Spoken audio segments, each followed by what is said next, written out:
हाँ जी बेटे, last class के अंदर आप कर रहे थे बायोडाइवर्सिटी एंड कंजरवेशन, जिदे अंदर आपने बायोडाइवर्सिटी की हुंदी है, बायोडाइवर्सिटी के बेनिफिट्स ते थ्रेट्स ऑफ बायोडाइवर्सिटी डिस्कस किया सीगा। दो विचों दी आर्टिकल सीगे जिहड़े मैं कल दी क्लास के अंदर नहीं कराए सी and they are very very very important according to your final examination point of view. जिहदे अंदर फर्स्ट दा है patterns of biodiversity. Patterns of biodiversity हुण देखो तुसी सब ने अपने प्रिंसीपल ऑफिस के अंदर या लाइफ च कदे भी स्कूल के अंदर जनरली स्कूल्स के अंदर एक ग्लोब पिया हुंदा है ऑफिस के अंदर। ग्लोब गोल है, ਉਹ सेंटर तो बिल्कुल सेंटर पॉइंट तो एक किल्ली जी दे नाल अटैच होके एक सी शेप्ड पाइप ਉਹਨੂੰ ਅਟੈਚ ਕਰਦੀ ਹੈ ਤੇ ਨੀਚੇ ਉਹਦੇ ਇੱਕ ਪਲੇਟਫਾਰਮ ਹੁੰਦਾ ਹੈ। ਇਹ ਤੁਸੀਂ ਘੁਮਾ ਸਕਦੇ ਹੋ ਹੈਨਾ। ਤੁਸੀਂ ਆਪਣੀਆਂ ਲੋਅਰ ਕਲਾਸਿਸ ਦੇ ਅੰਦਰ ਇੱਕ ਚੀਜ਼ ਪੜ੍ਹੀ ਸੀਗੀ ਕਿ ਅਰਥ ਦੇ ਸੈਂਟਰ ਦੇ ਅੰਦਰ ਇੱਕ ਇਮੇਜਿਨਰੀ ਐਕਸਿਸ ਪ੍ਰੈਜ਼ੈਂਟ ਹੁੰਦਾ ਹੈ। ਉਹ ਇਮੇਜਿਨਰੀ ਐਕਸਿਸ ਨੂੰ ਆਪਾਂ ਕੀ ਕਹਿੰਦੇ ਆ, ਇੱਕ ਕਿਹੜੀ ਲਾਈਨ ਕਹਿੰਦੇ ਆ, ਇਕੁਏਟੋਰੀਅਲ ਲਾਈਨ, ਸੈਂਟਰਲ ਲਾਈਨ, ਭੂਮੱਧ ਰੇਖਾ, ਜਿਹਨੂੰ ਹਿੰਦੀ ਪੰਜਾਬੀ ਜਿਨ੍ਹਾਂ ਨੇ ਪੜ੍ਹੀ ਹੋਈ ਹੈ ਐਸਐਸਟੀ ਉਹਨਾਂ ਨੂੰ ਪਤਾ ਹੋਊਗਾ। इक्वेटर है ना, इक्वेटर अर्थ के सेंटर च है। इक्वेटर अर्थ के सेंटर के अंदर प्रेजेंट है, वो एक इमेजिनरी लाइन है। आप बायोडाइवर्सिटी स्टडी कर रहे हैं, मतलब अर्थ है जिहड़ी ओनू दो पोल्स के अंदर, एक सेंटर च इक्वेटर है, इहदे ऊपर जाओगे तो साउथ पोल है, नीचे आओगे तो नॉर्थ पोल है। इट इज नॉर्थ पोल, ऊपर नॉर्थ पोल है, नीचे साउथ पोल है। ठीक है, हुण अपने कोल यह की कहता है कि जेड़ी अपने कोल इक्वेटर है वो सब तो ज्यादा डाइवर्सिटी शो करती है। क्यों? क्योंकि उत्थे टेंपरेचर एप्रोप्रिएट है, सनलाइट प्रॉपरली आ रही है, रेन जेड़ी है वो प्रॉपर हो रही है। तो इस रीजन के अंदर इक्वेटोरियल लाइन दे नाल नाल चाहे वो नॉर्थ पोल वाला सिरा आए चाहे वो साउथ पोल वाला आए, this is highly diversified region. Latitudinal and altitudinal 90 degree from the centre, ऊपर जाओ नीचे आओ। क्लियर है बेटे? हुन as we move from equatorial line toward the north, ऊपर जाओगे तो डाइवर्सिटी है जेड़ी वो डिक्रीज हुंदी जाऊगी। क्यों? क्योंकि टेंपरेचर है जेड़ा ओदे अंदर वेरिएशंस आनियां शुरू हो जाएंगे, टेंपरेचर है जेड़ा वो वेरिएबल होना शुरू हो जाऊगा। पता है ना, आप नॉर्थ रीजन वाल रहने हैं, अपने इत्थे कितना टेंपरेचर वेरिएशंस हुंदियां ने। टेंपरेचर वेरिएशंस ने तो कुछ जीव ने जेड़े सर्दियां च मर जाते हैं, कुछ जीव ने जेड़े जदों गर्मियां पैनियां शुरू होईयां तो उदों उन्हां दी डेथ हो जाती है। यस, नैक्सट है बेटे जदों आपां साउथ पोल वाल जाना शुरू करांगे तो वो अपने कोल की हो जाऊगा हाईली डाइवर्सिफाइड, जिहड़ी डाइवर्सिटी है वो डिक्रीज होनी शुरू हो जाऊगी। This part is only highly diversified region. जे मैं इहनूं एक कंपस दी फॉर्म दे अंदर शो करा सेंटर चों, तो जिहड़ी मेरे कोल कंपस है वो इस जगह ते तां मोटी होगी, ते जदों जिवें ही तुसी नॉर्थ वाल या साउथ वाल जाओगे तो कंपस दा वो एंड नैरो होना स्टार्ट हो जाएगा। This shows the high biodiversity region HB, high biodiversity.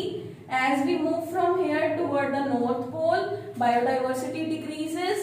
As we move from here to the south pole, biodiversity decreases. This shows the patterns of the biodiversity along the earth. ठीक है, along the poles of the earth from the midline. Midline दिखती नहीं हैगी, midline अर्थ का एक imaginary axis होता है। Midline is the imaginary axis of the earth. Earth के विचाले कोई लाइन नहीं खिंची हुई हैगी कि थोनों जिहड़ी लाइन है वो थोनों दिखूगी। ठीक है बेटे, तो that is the species patterns of biodiversity toward the latitudinal and altitudinal gradients. जिवें तुसी सेंटर पॉइंट तो ऊपर जा रहे हो तो की हुंदा है, जिवें तुसी सेंटर पॉइंट तो नीचे आ रहे हो तो की होगा। टेंपरेचर, पीएच जिहड़ा अपने कोल चेंजेस ने उन्हां दे अंदर आएंगे ते स्पीशीज दी डाइवर्सिटी है जिहड़ी ओह डिक्रीज हो जाऊगी। तुहानूं पेपर दे अंदर एवें ही आंदा है इफ ਤੁਹਾਨੂੰ ਕੁਝ ਵੀ ਲਿਖਿਆ ਨਹੀਂ ਆਊਗਾ, ਇੱਥੇ ਕੁਝ ਨਹੀਂ ਲਿਖਿਆ ਹੈ, ਇੱਥੇ ਕੁਝ ਨਹੀਂ ਲਿਖਿਆ ਹੈ, ਤੁਹਾਨੂੰ ਦੇ ਦੇਣਗੇ ਕਿ you are provided with an imaginary globe of the earth and the compass is given in the center. What will happen as we move from the midline toward the north pole and what will happen as we move from the midpoint to the south pole? ठीक है, मैं क्या सी important है, मैं इन्हों accordingly study करना है। Paper के अंदर डायग्राम बेस्ड क्वेश्चन के अंदर, डायग्राम बेस्ड क्वेश्चन दोनों बोर्ड्स के अंदर ने। डी सैक्शन है जिहड़ा वो पंजाब बोर्ड भी डायग्राम बेस्ड है, 3-3 नंबर के 3 क्वेश्चंस ने, ते सीबीएसई के अंदर भी 3-3 नंबर के 3 क्वेश्चंस ने। So prepare accordingly. दूसरा आर्टिकल है बेटे स्पीशीज एरिया रिलेशनशिप।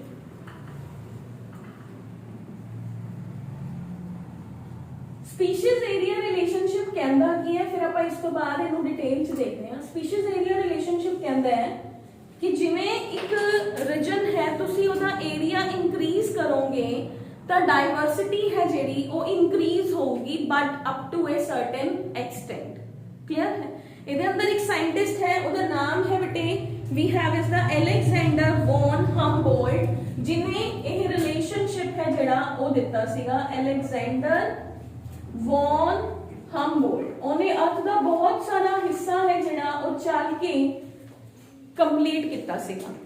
उन्हें की कहा, सपोज देखो मेरे कोल आह गिवन रीजन है, इहदे अंदर क्षेत्रफल एरिया है जिहड़ा वो छोटा है, ठीक है, लेंथ इनटू ब्रेथ है जिहड़ी वो छोटी है। ਉਹਦੇ अंदर मान लो एक तरह दिया या 2 तरह दिया ही स्पीशीज प्रेजेंट ने, ए एंड बी। क्लियर है? मैं इस एरिया नो इंक्रीज करता, एरिया इंक्रीज होया तां क्योंकि जगह इंक्रीज होगी, इत्थे 2 तरह दिया स्पीशीज होर भी आ गई, सी एंड डी। हुण अगर मैं इहदा एरिया होर इंक्रीज करदा तां स्पीशीज ने जिहड़ियां वो ज्यादा चेंज नहीं होणगियां, मैक्सिमम एक अद्धी स्पीशीज इंक्रीज हो जूगी। That is called as species area relationship. Area वधन नाल, जे एरिया घट है, एरिया वधन नाल स्पीशीज इंक्रीज होणगियां, एरिया उस एक्सटेंट तो ज्यादा वध जे तां स्पीशीज इंक्रीज नहीं होणगियां। अर्थ नूं ओदी जिहड़ी मेन लैंड है उहदे तो ज्यादा एक्सटेंड करोगे तो जिन्ने पेड़ पौधे ऑलरेडी अंदर ने उन्ने ही रहणगे ना, कोई होर तो उपरों नहीं आके गिरनगे। पर अगर आप पंजाब नूं हरियाणा के अंदर जिहड़ा है उहनूं मर्ज कर दईए तो हरियाणा दी स्पीशीज भी विच मर्ज हो जाणगियां ना। समझ रहे हो मेरी गल? एक एरिया है, देखो जिवें सपोज आज़ादी तो पहला कहते हैं कि पंजाब के अंदर हरियाणा भी अंदर ही सीगा ते हिमाचल भी पंजाब का ही पार्ट सीगा। तो सोचो कितनी बायोडाइवर्सिटी होगी। जेडे प्लांट अज हिमाचल के मन्ने जाते हैं वो पहला पंजाब के ही सी। हुण आपां उल्टा कर रहे हैं, आपां की कर रहे हैं, आपां कटता क्षेत्रफल, कटता एरिया, डिक्रीज करता एरिया, डिक्रीज किया तो जिहड़ी हिमाचल वाली संपत्ति है, हिमाचल दी बायोडाइवर्सिटी है, उन्हां दे कोल चली गई, पंजाब दी पंजाब दे कोल रह गई, डिक्रीज हो गया ना। उवें ही अगर आपां इंक्रीज करांगे तो एरिया स्पीशीज ने जिहड़ियां इंक्रीज हो जाएंगियां, but up to a certain extent. आपां इंडिया तो बाहर नहीं एक्सटेंड कर रहे, अंदर ही एक्सटेंड कर रहे हैं। क्लियर है बेटे? तो that is the species area relationship. हुण उन्होंने इहदा एक ग्राफ बनाया। ग्राफ के अंदर अपने को 2 एक्सिस ने, one we have is the X axis and next we have is the Y axis. This is X axis, this is Y axis. X axis कहता है increase in area, Y axis कहता है richness of species, species richness. ठीक है?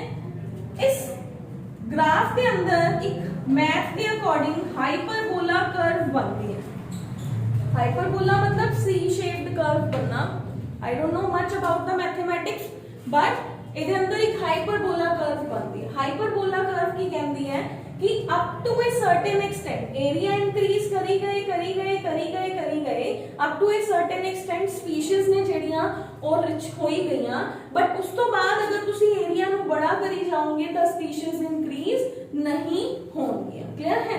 हुण इहदा एक formula plot किया, उस फॉर्मूला नु आपां एक स्ट्रेट लाइन दे ऊपर ड्रॉ करके देखते हैं। फॉर्मूला है जिहड़ा वो है अपने कोल बेटे log s is equal to log c z log a। log s is equal to log a log s is equal to log c z log a। ਇਹਦੇ ਅੰਦਰ ਕੀ ਹੈ, s है स्पीशीज, क्लियर, क्योंकि ये बायो है, math नहीं हैगा, a है एरिया, z है slope of the line and c है इंटरसेप्ट, जिथे वो लाइन कट रही है नीचे आ रही है, ठीक है। तो अपने को अंक फॉर्मूला है, ਇਹਦੇ ਅੰਦਰ ਆਪਾਂ ਕੁਝ ਹੋਰ, ਇਹਦੇ ਅੰਦਰ ਤੁਹਾਨੂੰ ਸਿਰਫ ਪੇਪਰ ਦੇ ਅੰਦਰ ਕੀ ਪੁੱਛਿਆ ਜਾ ਸਕਦਾ, ਕੁਐਸਚਨ ਕਿਵੇਂ ਆਉਂਦਾ ਹੈ, ਇੱਕ ਤੁਹਾਨੂੰ ਸਿੰਪਲ ਕੁਐਸਚਨ ਆਉਂਦਾ, what do you mean by species area relationship according to the Alexander von Helmont, ठीक है।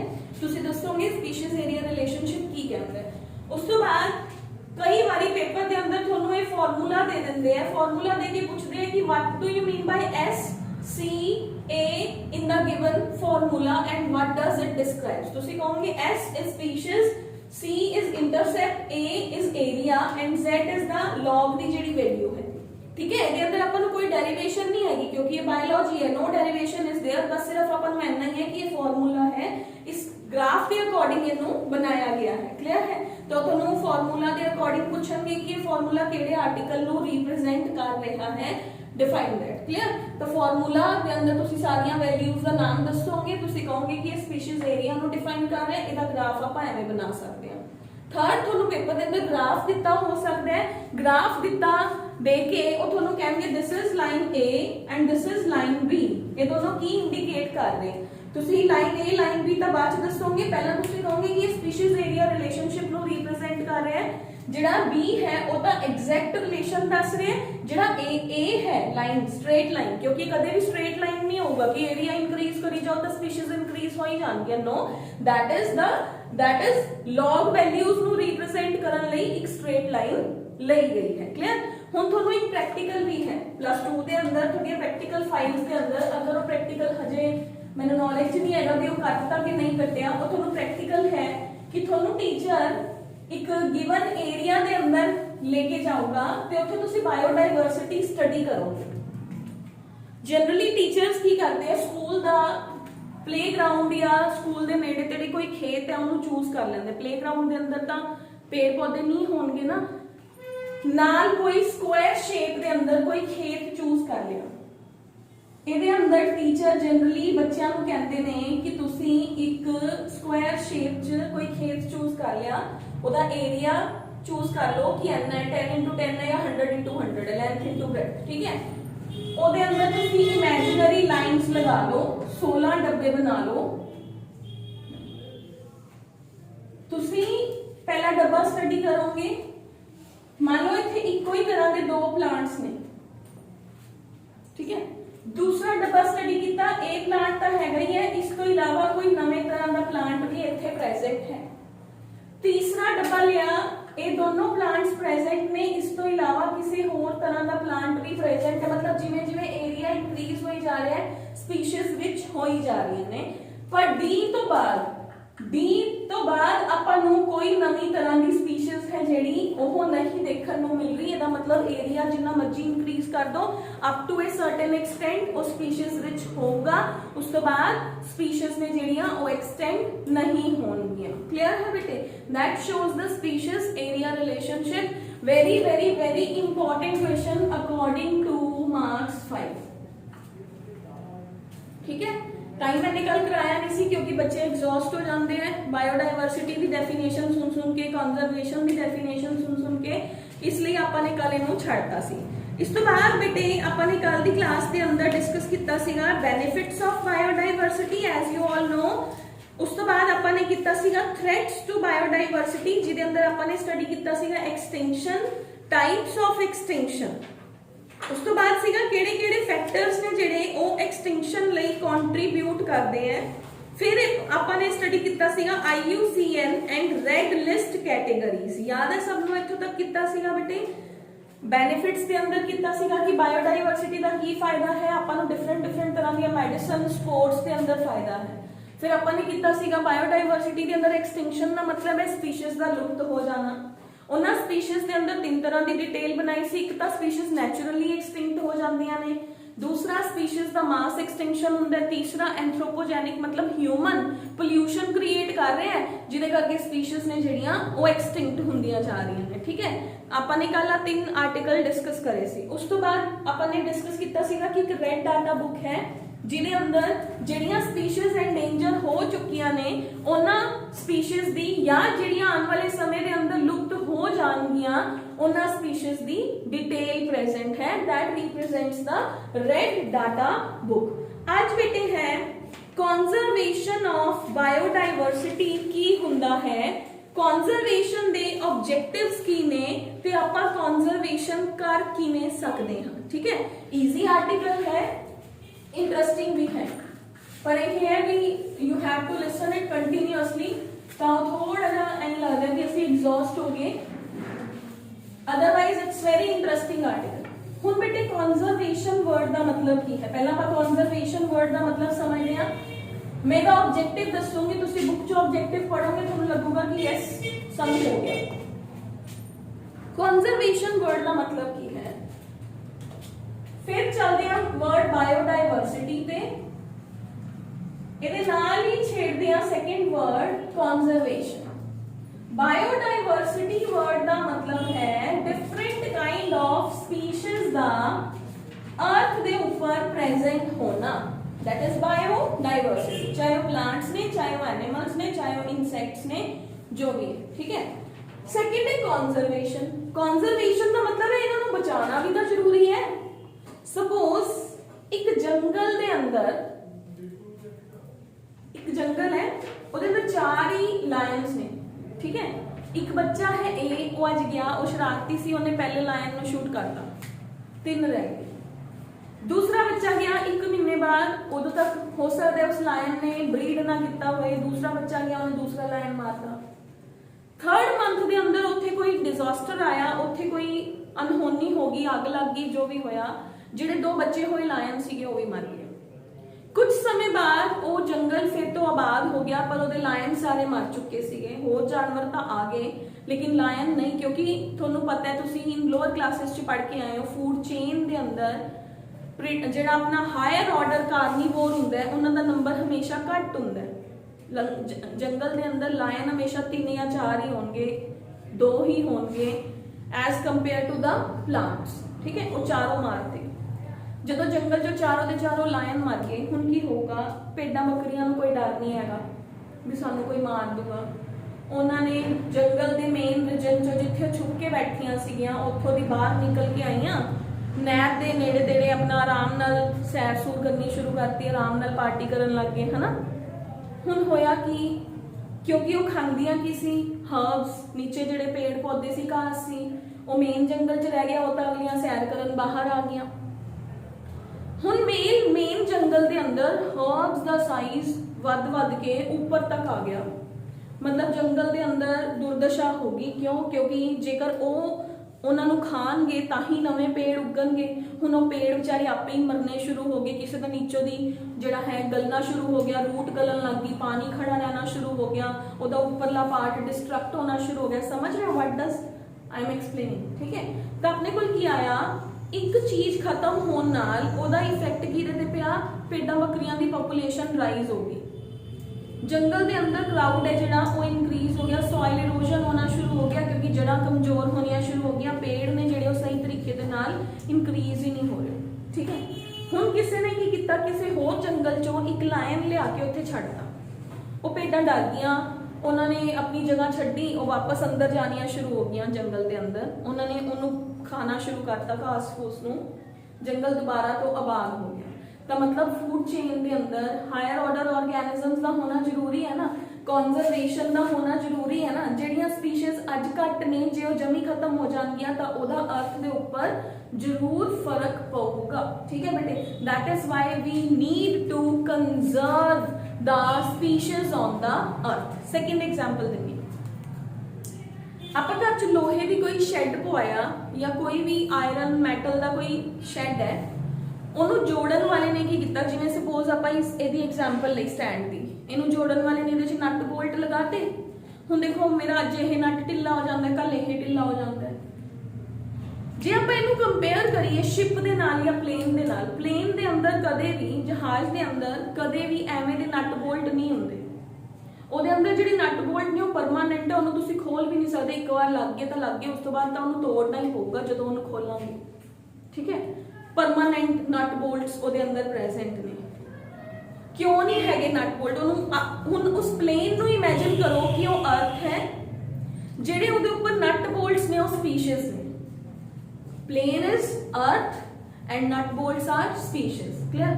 ਹੁਣ ਦੇਖੋ ਇੱਕ ਸ਼ਰਾਰਤੀ ਬੱਚਾ ਹੈ, ਪ੍ਰਿयंका गई, वैसे शी इज नॉट शरारती है ना, पर वो गई प्लेन च जाके बैठी, इन्हें कहा चल मैं ना थोड़ा नट ढिला करदा, इन्हें उन्होंने वेले आप वेले बैठे कुछ भी कर सकते हैं, कदे आप सिर च खुद करन लग जाने, कदे आप लत्त ते करन लग जाने, है ना। तो सिमिलरली प्लेन है, उन्हें घंटा चलना है, इन्हें की किया ਉਹਦਾ ਇੱਕ ਬਲਾਵਾ ਟੇਢਾ करता, हिलाता, मतलब ਉਹਨੂੰ जोर लाया। कोई बच्चा सी शरारती, उन्हें ਉਹਨੂੰ खोलता। हुण ਉਹ गई, शी वेंट, सेकंड बच्चा है ना, उन्हें ਉਹਨੂੰ ਇੱਕ ਹੋਰ खोलता, तीजा बच्चा आया, उन्हें जो भी खोलता नट खोलता, प्लेन नूं एक नट खुलण नाल कोई फर्क नहीं पिया, उड़दा रहा, लूज हो गया, हवा आन लग गई, विचों दी कोई पैसेंजर बैठा उन्होंने हवा आन लग गई। कदे हो सकता है?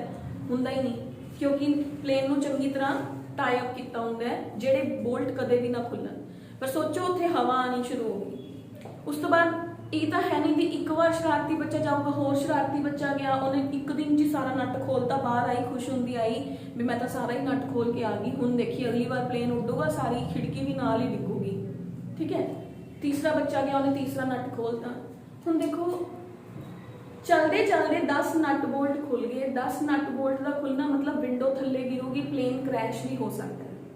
Yes, same is in the earth. Planet earth के अंदर तुसी एक स्पीशीज नूं मारते हो, जे उहदा एक बंदा मरिया तो कोई फर्क नहीं पऊगा, पर जे वो है ही अर्थ के उपर इको ही तो फिर फर्क पऊगा। जे जंगल के अंदर लायन इको है, तुसी उहनूं भी मारता तो अपने कोल कॉन्जरवेशन है जिहड़ी वो हिल जूगी, बायोडाइवर्सिटी है जिहड़ी वो हिल जूगी। क्लियर है बेटे? प्लेन वाला हाइपोथेसिस थोड़ी बुक्स के अंदर नहीं दिता हुआ, but it is very very very important, ठीक है। तो अपने कोल बेटे कॉन्जरवेशन ऑफ बायोडाइवर्सिटी का मतलब है बायोस्फीयर नूं बचाना, ताकि अगलियां जनरेशनस भी इहदे तो जो बेनिफिट है वो लै सकन।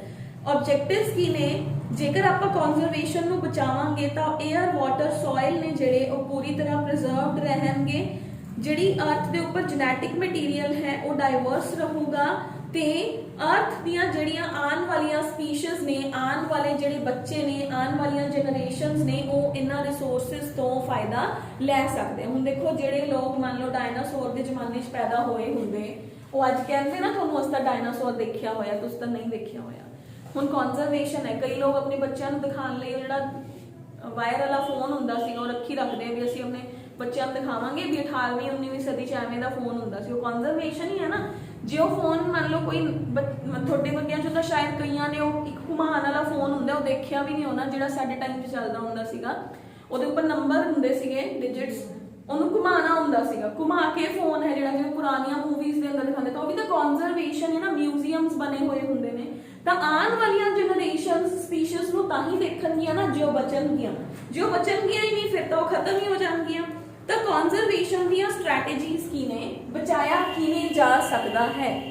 ਬਚਾਉਣ ਲਈ ਸਰਕਾਰ ਨੂੰ ਪਲੈਨਿੰਗਸ ਕਰਨੀਆਂ ਪੈਣਗੀਆਂ। जिस जगह ते कोई पूजनीय एनिमल या पूजनीय प्लांट है, किसी दी धार्मिक भावना उस प्लांट दे नाल जुड़ी हुई है, तो उस एरिया दे अंदर लोकां दा जाना या उन्हों कटना मारना बैन किया जाना चाहिए।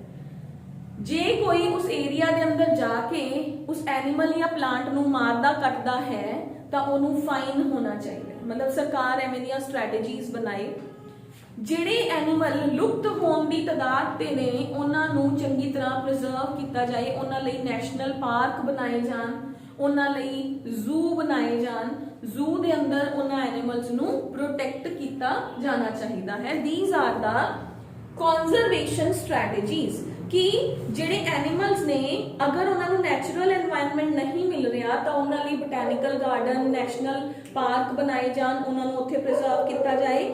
ਲੋਕ ਨੇ ਜਿਹੜੇ ਉਹਨਾਂ ਲਈ ਉੱਥੇ ਫਾਈਨ ਲਗਾਇਆ ਜਾਣਾ ਚਾਹੀਦਾ ਹੈ ਅਗਰ ਕੋਈ ਲਾਈਫ ਸਪੋਰਟਿੰਗ ਐਕਟੀਵਿਟੀਜ਼ ਨੂੰ ਸਪੋਰਟ ਹੀ ਨਹੀਂ ਕਰਦਾ, ਕੋਈ ਉੱਥੇ ਜਾ ਕੇ ਉਹਨਾਂ ਨੂੰ ਮਾਰਦਾ ਹੈ ਜਾਂ ਕੱਟਦਾ ਹੈ, ਉਹ ਲੋਕਾਂ ਨੂੰ ਫਾਈਨ ਲਗਾਇਆ ਜਾਣਾ ਚਾਹੀਦਾ ਹੈ। ਜਿਹੜੀ ਸਜ਼ਾ ਹੈ ਉਹ ਹੋਣੀ ਚਾਹੀਦੀ ਹੈ। इस तो इलावा ਜਿਹੜੇ ਨੈਸ਼ਨਲ ਪਾਰਕਸ ਨੇ ਉਹਨਾਂ ਦੇ ਅੰਦਰ ਹੰਟਿੰਗ ਅਲਾਉਡ ਨਹੀਂ ਹੋਣੀ ਚਾਹੀਦੀ।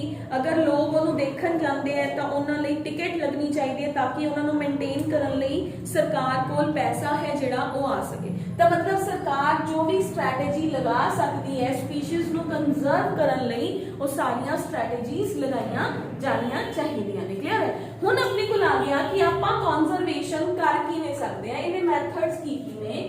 ਇਹਦੇ ਬੇਟੇ ਦੋ ਮੈਥਡਸ ਨੇ, one is in situ conservation, one is ex situ conservation। 5 marks ਦੇ ਅੰਦਰ very important article। ਕਈ ਵਾਰੀ ਤੁਹਾਨੂੰ ਸਿਰਫ in situ conservation ਪੇਪਰ ਚ ਪੁੱਛਿਆ ਜਾਂਦਾ ਹੈ, ਕਈ ਵਾਰੀ ex situ ਪੁੱਛਿਆ ਜਾਂਦਾ ਹੈ, ਕਈ ਵਾਰੀ ਪੂਰਾ ਆ ਜਾਂਦਾ ਹੈ what do you mean by the conservation, what are the objectives and strategies of conservation, how you can go for the conservation। conservation ਦੇ ਦੋ ਤਰੀਕੇ ਨੇ, in situ conservation and ex situ conservation। in situ conservation ਹੈ ਕਿ ਜੋ ਵੀ ਕਿਸੇ plant ਦਾ ਜਾਂ animal ਦਾ natural environment है ਉਹਦੇ ਅੰਦਰ ਹੀ ਉਹਨੂੰ ਪ੍ਰੋਟੈਕਟ ਕੀਤਾ ਜਾਏ। ਫॉर एग्जांपल मान लो एक एरिया है जिथे एक कम्युनिटी है बिश्नोई, ये ਤੁਹਾਡੇ बुक ਦੇ ਅੰਦਰ ਲਿਖਿਆ ਹੋਇਆ है बिश्नोई कम्युनिटी है राजस्थान के अंदर। एक खाजरी नाम ਦਾ ट्री है, ठीक है। ਉਹ लोग उस खाजरी ट्री ਨੂੰ ਪੂਜਦੇ हैं। ਇੱਥੇ ਕੋਈ ਲੈਂਡਲॉर्ड ਆਇਆ, ਉਹ ਕਹਿੰਦਾ ਵੀ ਮੈਨੂੰ ਜਿਹੜੀ ਇਹ ਜ਼ਮੀਨ ਹੈ ਉਹਨੂੰ ਕਹਿੰਦਾ ਮੈਨੂੰ ਇਹ ਲੈਂਡ ਵੇਚ ਦਿਓ, ਠੀਕ ਹੈ। ਹੁਣ ਉਹਨਾਂ ਲੋਕਾਂ ਦੀ ਧਾਰਮਿਕ ਭਾਵਨਾ ਸੀਗੀ ਇਸ ਪੇੜ ਦੇ ਨਾਲ, ਉਹ ਪੇੜ ਕੱਟਣ ਲੱਗਿਆ, ਲੋਕਾਂ ਨੇ ਅੰਦੋਲਨ ਸ਼ੁਰੂ ਕਰਤਾ, ਲੋਕਾਂ ਨੇ ਰਿਵੋਲਟ ਕਰਤਾ ਵੀ ਜੇ ਪੇੜ ਕੱਟੇਗਾ ਤਾਂ ਅਸੀਂ ਤੈਨੂੰ ਹੀ ਕੱਟ ਦਾਂਗੇ, ਠੀਕ ਹੈ। ਤਾਂ ਗਵਰਨਮੈਂਟ ਨੇ ਉਸ ਏਰੀਆ ਨੂੰ ਪ੍ਰੋਟੈਕਟਡ ਏਰੀਆ ਬਣਾਤਾ ਕਿ ਜੋ ਵੀ ਇਸ ਏਰੀਆ ਦੇ ਅੰਦਰ ਇਹਨਾਂ ਟਰੀਜ਼ ਨੂੰ ਕੱਟੂਗਾ ਤਾਂ ਉਹਨਾਂ ਦੇ ਉੱਪਰ ਕੀ ਹੋਊਗਾ, ਜਾਂ ਤਾਂ ਫਾਈਨ ਹੋਊਗਾ ਜਾਂ ਉਹਨੂੰ ਸਜ਼ਾ ਹੋਊਗੀ, ਇੰਪ੍ਰਿਜ਼ਨਮੈਂਟ ਹੋਊਗੀ। ਤਾਂ ਇਹ ਤਾਂ ਇੱਕ ਐਗਜ਼ਾਮਪਲ ਹੈ। ਇਸ ਤੋਂ ਇਲਾਵਾ ਸਰਕਾਰ ਹਰ ਜਗ੍ਹਾ ਤੇ ਨੈਸ਼ਨਲ ਪਾਰਕਸ ਬਣਾਏ, ਸੈਂਚੁਰੀ ਏਰੀਆਜ਼ ਬਣਾਏ ਜਿੱਥੇ ਕੋਈ ਵੀ ਪ੍ਰੋਟੈਕਟਡ ਪਲਾਂਟਸ ਨੇ, ਪ੍ਰੋਟੈਕਟਡ ਐਨੀਮਲਸ ਨੇ, ਉਹਨਾਂ ਨੂੰ ਮਾਰਿਆ ਜਾਂ ਕੱਟਿਆ ਨਾ ਜਾ ਸਕੇ। ਦੈਟ ਇਜ਼ ਉਹਨਾਂ ਦੀਆਂ ਨੈਚੁਰਲ এনवायरमेंट ਦੇ ਅੰਦਰ ਹੀ ਉਹਨਾਂ ਨੂੰ ਪ੍ਰੋਟੈਕਟ ਕਰਨਾ। ਜਿਵੇਂ ਤੁਸੀਂ ਸਭ ਨੇ ਸ਼ਾਇਦ ਸੁਣਿਆ ਹੋਗਾ ਜਿਮ ਕਾਰਬੇਟ, ਨੈਨੀਤਾਲ ਦੇ ਅੰਦਰ ਇੱਕ ਨੈਸ਼ਨਲ ਪਾਰਕ ਹੈ ਜਿਮ ਕਾਰਬੇਟ। ਉੱਥੇ ਟਾਈਗਰ ਦੀਆਂ ਸਪੀਸ਼ੀਜ਼ ਤੇ ਐਲੀਫੈਂਟ ਦੀਆਂ ਸਪੀਸ਼ੀਜ਼ ਸਭ ਤੋਂ ਜ਼ਿਆਦਾ ਨੇ। ਉਸ ਨੈਸ਼ਨਲ ਪਾਰਕ ਨੂੰ ਦੇਖਣ ਲਈ ਸਪੈਸ਼ਲ ਤੁਹਾਡੀ ਟਿਕਟ ਲੱਗਦੀ ਹੈ। ਤੁਸੀਂ ਇੱਕ ਬੰਦ ਵੈਨ ਦੇ ਅੰਦਰ ਜਾਂਦੇ ਹੋ, ਤੁਹਾਨੂੰ ਪਹਿਲਾਂ ਇਨਸਟਰਕਸ਼ਨਸ ਮਿਲਦੀਆਂ ਨੇ। ਜੇ ਤੁਸੀਂ ਸ਼ੇਰ ਨੂੰ, ਲਾਇਨ ਨੂੰ ਦੇਖ ਕੇ, ਟਾਈਗਰ ਨੂੰ ਦੇਖ ਕੇ ਕੋਈ ਇਸ਼ਾਰਾ ਕਰੋਗੇ ਉਹ ਤੁਹਾਡੇ ਤੇ ਅਟੈਕ ਕਰ ਸਕਦਾ, ਫਿਰ ਅਸੀਂ ਜ਼ਿੰਮੇਵਾਰ ਨਹੀਂ ਹੋਵਾਂਗੇ ਕਿਉਂਕਿ ਉਹ ਸਾਨੂੰ ਵੀ ਨਾਲ ਹੀ ਖਾ ਜਾਊਗਾ। ਤਾਂ ਹਾਊ ਵੀ ਕੈਨ ਬੀ ਜ਼ਿੰਮੇਦਾਰ, ਹੈ ਨਾ। ਤਾਂ दैट इज गवर्नमेंट ऐसे पार्क्स, ऐसी एरियाज तैयार करे जिथे लोगों तो टिकट लई जाए, पर जे कोई उत्थे टाइगर नूं मारदा है तो उन्होंने प्रॉपर सजा होनी चाहिए। जिवें कि इंडिया के अंदर कई सैंचुरी एरियाज ने जिथे ब्लैक बक, काले हिरन का शिकार नहीं किया जा सकता। अपने पंजाब ते राजस्थान के बॉर्डर के ऊपर एक सैंचुरी एरिया है, ਉਹਦੇ अंदर रोज हिरन वर्गा ही हुंदा है, काला जिहा हुंदा है। इधर भी अपने हुंदा है, खेतां नूं डिस्ट्रॉय कर दिंदा, बहुत तेज भजदा है। इधर तो लोग उहनूं मार दिंदे हैं, पर उधर राजस्थान के अंदर बिश्नोई कम्यूनिटी हुंदी है, वो रोज नूं पूजदी है। वो कहंदे उन्होंने रिवोल्ट किया, गवर्नमेंट नूं कहा कि इस एरिया नूं सैंचुरी एरिया बनाया जाए। इस एरिया के अंदर कोई भी जे रोज नूं मारदा या उहदा शिकार करदा पाया जाता है तो उन्होंने सजा या फाइन होना चाहिए है, ठीक है। फिर चाहे वो खेत डिस्ट्रॉय करन, फिर जे खेत डिस्ट्रॉय होंगे तो सरकार उस डिस्ट्रक्शन का फाइन भी देगी, ठीक है। तो मतलब कुछ ऐसे एनिमल्स, कुछ ऐसे प्लांट्स ने जिन्होंने प्रोटेक्ट किया जाना जरूरी है। सरकार की स्ट्रैटेजी की है, in situ conservation is the most appropriate method to maintain the species of the wild animals, wild plants in their natural environment, ठीक है। वो पेड़, वो एनिमल जिन्हों की कोई एस्थेटिक, कोई कल्चरल, कोई भी वैल्यू है, उन्होंने नैचुरल एनवायरनमेंट के अंदर प्रोटेक्ट करना जरूरी है। तो सरकार की करती है, सरकार ने 4-5 स्ट्रैटेजीज अपनाई। नेशनल पार्क बनाते, वाइल्ड लाइफ सेंचुरी बनाती, बायोस्फीयर रिजर्व बनाता, वेटलैंड्स बनाते, सेक्रेड ग्रूव्स बनाते, ठीक है। नेशनल पार्क वो रीजन होंगे जिथे एनिमल या प्लांट, एनिमल है तो एनिमल्स का नेशनल पार्क है, जो प्लांट है तो प्लांट का नेशनल पार्क है। ये अंदर बेटे तुमने एग्जाम्पल्स नाम करनिया ने we have is the many of the examples of national parks in India. Jim Corbett National Park Uttar Pradesh, जिहड़ा मैं तुहानू हुणे नैनीताल दी एग्जांपल दित्ती है, Kanha national park Madhya Pradesh, Kaziranga national park Assam, गिर नेशनल पार्क गुजरात, इस तो बाद है पंजाब बिर मोती बाग सेंचुरी। ठीक है बेटे, पंजाब के अंदर तो 4-5 नाम याद कर लियो, पेपर के अंदर एग्जांपल पूछी जा सकती है। सेकंड है नेशनल पार्क तो बाद नेशनल पार्क की हो गया, वो एरिया हो गया जिन्हों सरकार होली सोली एनिमल ते प्लांट्स दी लाइफ नू प्रोटेक्ट करन लई बनांदी है। क्लियर, उत्थे hunting cutting of the plants allowed नहीं होगी। उस तो बाद है बेटे सेंचुरी।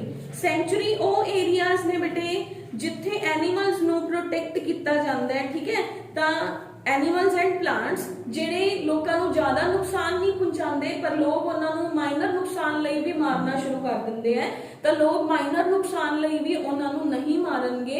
उस such an area is called as the sanctuary area. और बहुत किलोमीटर्स के अंदर फैले हुए हैं। नेशनल पार्क का कुछ किलोमीटर्स च हुंदा है, सेंचुरी बहुत ज्यादा वाइड एरिया है जिहड़ा वो हुंदा है। उस तो बाद है बेटे बायोस्फीयर रिजर्व। बायोस्फीयर रिजर्व की है, एक ओह एरिया है जिहदे अंदर 3 जोन जिन्हों डिवाइड किया जाता है। बायोस्फीयर रिजर्व ओह स्पेसिफाइड एरिया है जिथे लैंड दे मल्टीपल यूजेस लई उन्होंने डिफरेंट जोन्स दे अंदर डिवाइड कर देंगे। मतलब एक जंगल है, इन्हों मैं सरकार के अंडर है बायोस्फीयर रिजर्व। ये एक एरिया है जिन्हों सरकार ने एक्टिविटीज होने लई 3 एरियाज के अंदर डिवाइड करता। ये 3 एरिया ने core zone, this is central core zone जिथे ह्यूमन की कोई एक्टिविटी भी अलाउड नहीं होगी। सिर्फ रिसर्चर्स जो कि हाई लेवल के रिसर्चर्स ने वही उत्थे परमिटेड होंगे। ठीक है, सेकंड होंगे बफर जोन।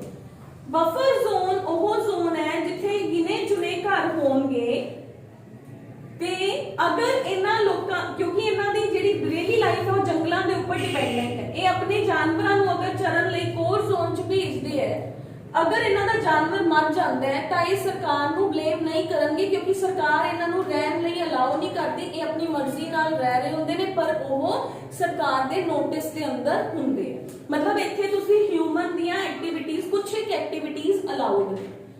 थर्ड होंगे आउटर जोन। आउटर जोन के अंदर ह्यूमन दी सारियां एक्टिविटीज अलाउड होंगियां उस जंगल के अंदर, उस बायोस्फीयर के अंदर जिथे तुसीं घूमन लई या तुसीं जंगल देखण लई टूर ते या जो भी बच्चे ने स्टडी पर्पस लई उस सराउंडिंग्स के अंदर रह के जो देख सकते हैं वो देखणगे, विच वो भी नहीं जाएंगे। That is called as biosphere reserve. मतलब अर्थ नूं जंगल नूं या वो हिस्से नूं जिथे प्रोटेक्टेड स्पीशीज ने उन्होंने 3 पार्ट्स के अंदर डिवाइड करता। First central part is core zone जिथे एनिमल्स पूरे आराम नाल रहंदे हैं क्योंकि उत्थे ह्यूमन दी एक्टिविटीज अलाउड नहीं है। सेकेंड जोन जिथे कुछ एक ह्यूमनस रह सकते हैं पर उन्होंने भी परमिशन होंदी है, कुछ आदिवासी लोग ने जिहड़े वही रहणगे, होर कोई लोग उत्थे जाके नहीं रहणगे। थर्ड के अंदर ह्यूमन दी एक्टिविटीज ने जिहड़ियां आउटर जोन या जिन्होंने ट्रांजिशन जोन कहते हैं, उहदे अंदर ह्यूमन आराम नाल रह सकता है, घूम सकता है, जंगल देख सकता है, जंगल के सराउंडिंग्स वाला एरिया हो गया। ठीक है बेटे, उस तो बाद है sacred groves and lakes. Sacred groves and lakes वो एरिया ने जो कि पूजनीय स्थान होंगे इंडियन लोगों के या किसी होर कंट्रीज से। फॉर एग्जाम्पल कोई पूजनीय लेक है, सरकार कहती इनू बंद कर दो, लोगों ने रिवोल्ट करता, उस तो बाद वो सेक्रेड एरिया बन गया कि इस एरिया के अंदर ये लेक बंद नहीं होगी। सेक्रेड प्लांट्स, कुछ प्लांट्स ने जिवें मिसवाक है, वो मुस्लिम्स के अंदर जो रोजे रखते हैं तो मिसवाक की दातन करते हैं, तो मिसवाक की एक तरह नाल पूजा करते हैं, तो मिसवाक के पेड़ जिस रीजन च होणगे उस रीजन के अंदर उन्होंने कट्टिया नहीं जाऊगा क्योंकि वो सैक्रेड लोगों की धार्मिक भावनावां दे नाल रिलेटेड ने। ठीक है, उस तो बाद है बेटे अपने कोल we have is sacred area, biosphere reserve, national park, sanctuary areas and we have is the wetlands. Wetlands मतलब वो जगह जिथे पानी है जिहड़ा वो ज्यादा प्रेजेंट होए। ठीक है, तो उस पानी को प्रोटेक्ट करना। हुण अपने को सिर्फ रह गया बेटे SC2 कंजरवेशन, और फिर आप नैक्सट क्लास के अंदर कंप्लीट कर लांगे। हो सकता है मैं कल इवनिंग तक वीडियो पा ही देवां ताकि चैप्टर कंप्लीट हो जाए। क्लियर, अगर टेस्ट तुसीं देना होया फिर आप देख लांगे, कल डिसाइड कर लांगे भी कल वीडियो अपलोड करनी है या नहीं करनी, तो कल के टेस्ट की प्रिपरेशन करो। चैप्टर कल या परसों तक कंप्लीट हो जाएगा, सिर्फ एक्ससी टू कंजर्वेशन रह गया, ठीक है। जिदा जो डाउट होया you can ask me. Okay, thank you.